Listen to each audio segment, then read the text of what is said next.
Ito yung sales marketing management namin kahapon. Nag-attend kami na Ate May. Warehouse request inventory, yung premium cotton men's canary yellow, extra small to XL, extra small tsaka XL, sorry. Premium cotton men's citrus orange, extra small to double XL.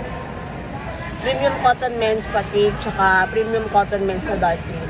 Ano naman to, na lagay ko naman din, wala rin naman tayo dito yung stock nito. Tapos sa website, yung new page, yung laser engraving products, yung bago. Tapos sa ROM naman, yung save reply na topic is about cellphone stand collection, tarpaulin, tsaka yung tarpaulin versus fabric banner.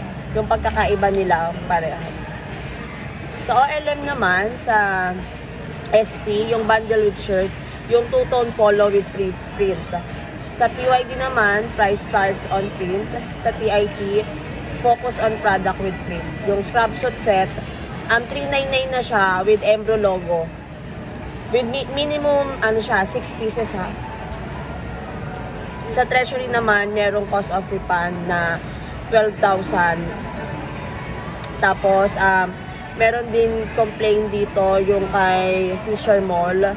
Sa design niya, parang may logo doon na hindi natanggal, pero na-resolve naman nila, na palitan naman dun sa customer. Tapos, para na lang maiwasan yun, double check na lang muna yung design bago i-press dun sa damit.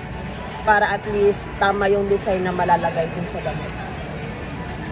MIS naman, yung topic is about BIF, additional copy approval, may link na doon, then for multiple items siya.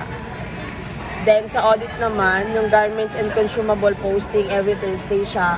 Then, sa akin naman siya nakaasa. Yun lang.